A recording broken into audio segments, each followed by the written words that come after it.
¿Qué tal? Hoy vengo a hablarles acerca del origen y la evolución del derecho penal. El motivo por el cual empieza a surgir el derecho como tal es para regular el comportamiento humano.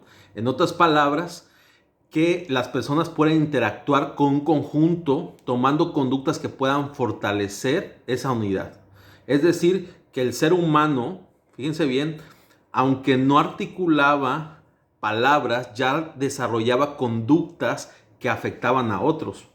¿Sí? Muchas de las veces por las cuales una persona se apoderaba, por ejemplo, de lo que había casado su compañero, pues tenía que ver con estas dificultades que se puedan dar con una persona hacia otra. O simplemente la violencia física que se realiza en una mujer a través de un hombre por la mayoría de fuerza, la diferencia de fuerza, y de ahí la necesidad de regular las conductas y señalar los castigos. ¿Sí? Algo interesante que podemos ver que el ser humano, ¿sí? Tiene esta particularidad. Aristóteles mencionaba que el hombre es un animal meramente racional. ¿Qué significa esto? Que el ser humano tiene la capacidad de pensar y en este índole tiene la necesidad de satisfacer la parte espiritual y la parte intelectual de su vida, ¿no? La parte introspectiva. El ser humano, por naturaleza, es un ser social, ¿sí? Y de alguna otra manera, cuando se crean ciertos conflictos, por ejemplo, el tema de la búsqueda de la supervivencia o la sobrevivencia, de repente empiezan a haber conflictos entre un hombre y otro, por lo tanto se necesitan reglas de convivencia y aquí surge el derecho como tal, ¿no? Hay un aforismo que se encuentra en los inicios de Roma, ¿sí? Un aforismo romano que menciona la frase ubi societas ibi jus, que significa donde hay sociedad y hay derecho. No tendría sentido el derecho si no hubiera alguien más en la cual en esta interacción que tenemos como sociedad se dificultan las relaciones interpersonales, ¿no? Entonces, desde el momento que hay dos personas o más, estamos en el entendido que necesitamos al derecho, ¿no?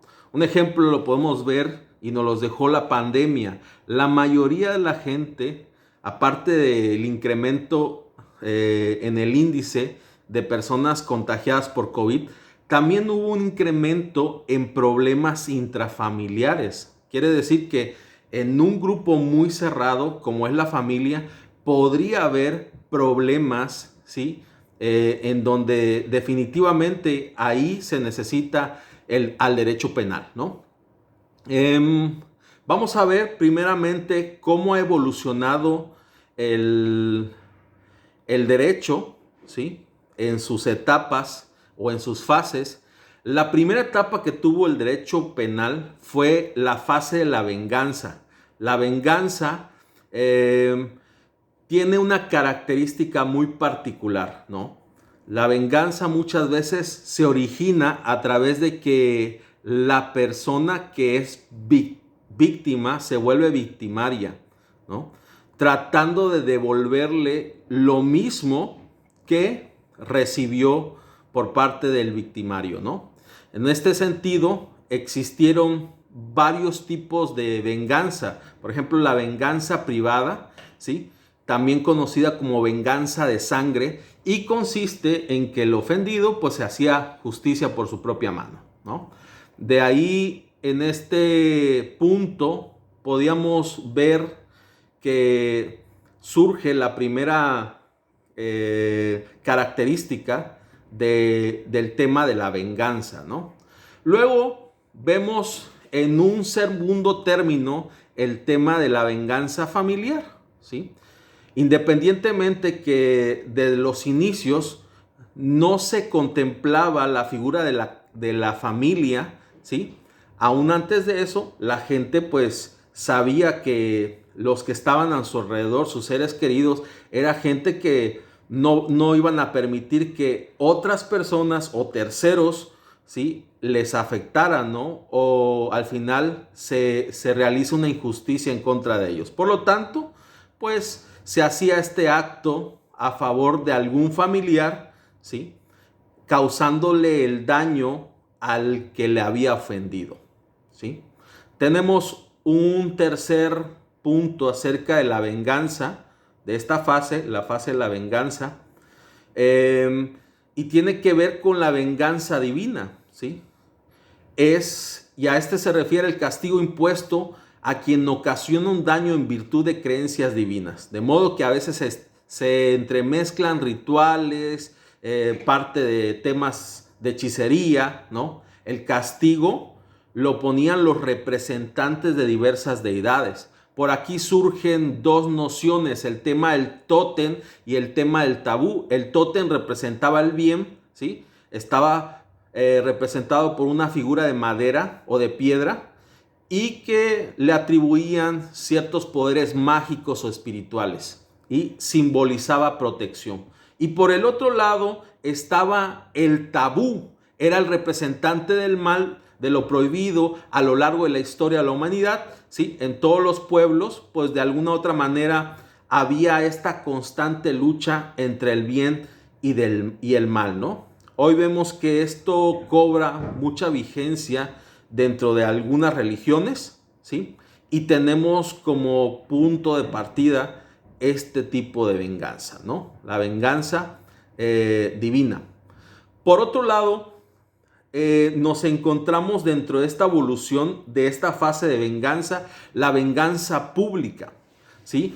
Era ejercido por un representante del poder público. En este caso se trasladaba la ejecución justiciera a alguien que representa los intereses de la comunidad, ¿sí? En este punto se manifestaba de forma muy primitiva porque había cierta severidad en la forma en que se castigaba, ¿no? Por ahí la parte de la igualdad en el castigo, tanto que se había recibido como la retribución, pues muchas veces se sobrepasaba, ¿no?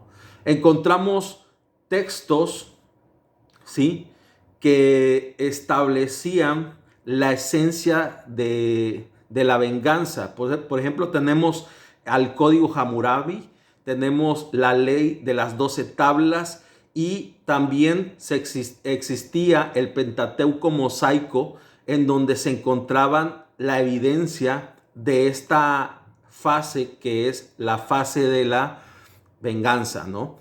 Hay algo bien interesante, ¿no?, dentro del Código Hammurabi, donde sacamos esta frasecita de ojo por ojo, diente por diente, ¿no? Lo encontramos también dentro del Pentateuco mosaico, ¿sí? Hay una frase en Éxodo 21-22 que establece acerca, se los parafraseo, que en donde hubiera una riña y existiera una mujer embarazada y esta abortare, ¿sí?, en donde el niño nace, ¿no?, pero si no tiene algún daño, se le puede conceder una multa de acuerdo a lo que imponga el marido de la mujer, ¿no? Y si hubiera muerte, entonces pagará vida por vida. Entonces, aquí hablamos, luego viene esta frasecita, ojo por ojo, diente por diente, mano por mano, pie por pie, quemadura por quemadura, herida por herida, golpe por golpe. Entonces, vemos esta parte de la esencia de la fase de la venganza. Luego viene una fase ya un poquito más evolucionada, la fase de la fase humanitaria, en donde pues el enfoque material era darle un giro absoluto a la dureza del castigo, ¿no? Entonces se dieron cambios al respecto, ¿sí?, tratando de alejar, por ejemplo, el caso de las torturas que se hacían para poder obtener confesiones, ¿no? En este sentido, lo que se pretendía es hacer valer los derechos, ¿no? Que el hombre de alguna u otra manera se tutele su derecho, ¿sí? Y que empiece a tener cierta prevalencia como tal, se hiciera valer la humanidad en su sentido más racional, ¿no? Entonces vemos esta fase de él, la fase de la fase humanitaria. Luego, por último, tenemos a la fase científica, en donde se mantiene la fase humanitaria, ¿sí? En esta búsqueda y protección de los derechos, ¿sí? Y también tomando en cuenta que el castigo no basta, ¿no? Por más humanizado que sea, el castigo no basta para poder resolver un conflicto en temas de delitos, ¿no?